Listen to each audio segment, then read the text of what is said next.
बख्शी साहब, आप बताइए कि भारत ने जिस तरीके से पुलवामा अटैक का उत्तर बालाकोट करके दिया और आए दिन जिस तरीके से चाइना लद्दाख में, डोकलाम में, इन तमाम बॉर्डरिंग लाइन पर जिस तरह के विवाद और जिस तरह का हस्तक्षेप करता है और भारत बहुत खूबसूरती से उसका जवाब देता है और चाइना 2 कदम पीछे हट जाता है।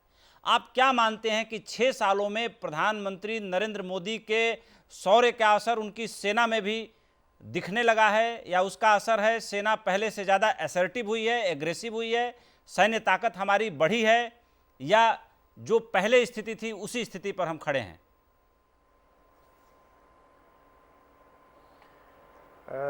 आपने ठीक कहा कि जो सेना होती है वो भारत की सेना है, गवर्नमेंट की सेना है जी। और एक अंग है गवर्नमेंट का।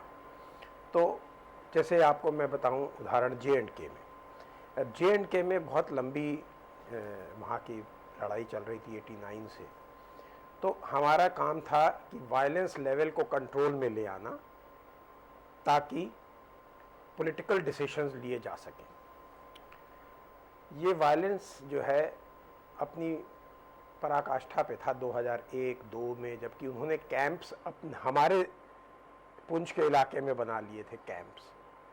वहाँ से शुरू जब हुई है तो धीरे धीरे करके मैं खुद वहाँ पर 2003-4 में था पुंछ में, और वहाँ से कम होते होते जब वायलेंस लेवल कम हो गया तो फिर पॉलिटिकल डिसीजंस लेने थे जी। किस तरह से इसको पॉलिटिकली सॉल्व किया जाए। वायलेंस लेवल लिया, आर्मी कभी सॉल्व नहीं कर सकती किसी इंसर्जेंसी या जे जैसे प्रॉब्लम को।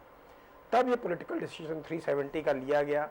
उसको बनाने के लिए उससे पहले आपको ज़रूर एक प्रोएक्टिव स्टैंस लेना पड़ता है। अगर जो आप एकदम दबे हुए डिफेंसिव रहेंगे तो आपको पब्लिक सपोर्ट भी नहीं मिलेगा कुछ इस तरह से करने का जैसे 370 का किया गया है। जब हम लोगों ने एक ऑफेंसिव स्टैंस लिया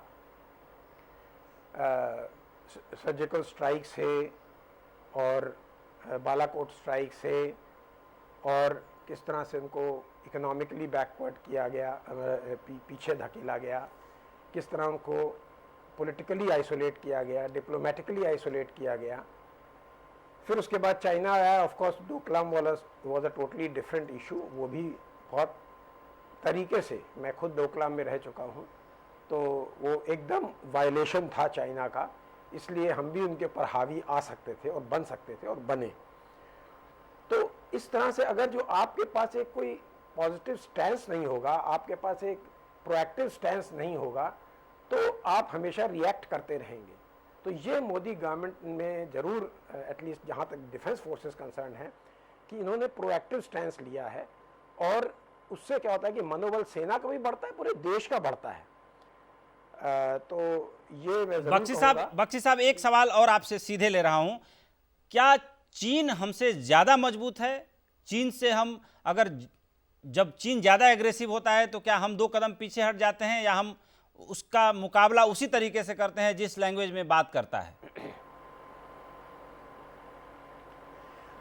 देखिए, चाइना और हमारा एक्चुअली कोई मेरा हिसाब से दुश्मनी नहीं है जी। ये सिर्फ स्टैंसिंग है। जैसे कि वो तिब्बत का, हम लोग तिब्बत का इशू अलाइव रखते हैं और वो बॉर्डर का इशू अलाइव रखता है हमसे, और हम में अभी बॉर्डर इश्यूज डिस्कस होते हैं कि मेरे ख्याल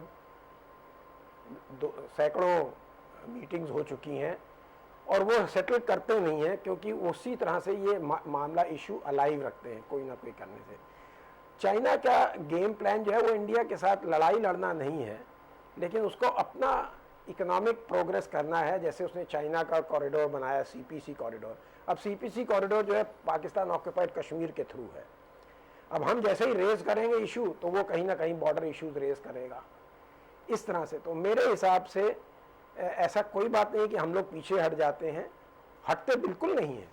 अभी तक चाहे वो 1967 में नाथुला का इंसिडेंस हुआ था या उसके बाद भी बॉर्डर इश्यूज हुए हैं, तो भी हम लोगों ने लिया, लेकिन हम लोग रिएक्ट किया। हम लोगों ने, ऐसा नहीं होता है कि हम जाकर कहीं बैठ जाएं और कहें कि ये हमारा इलाका है।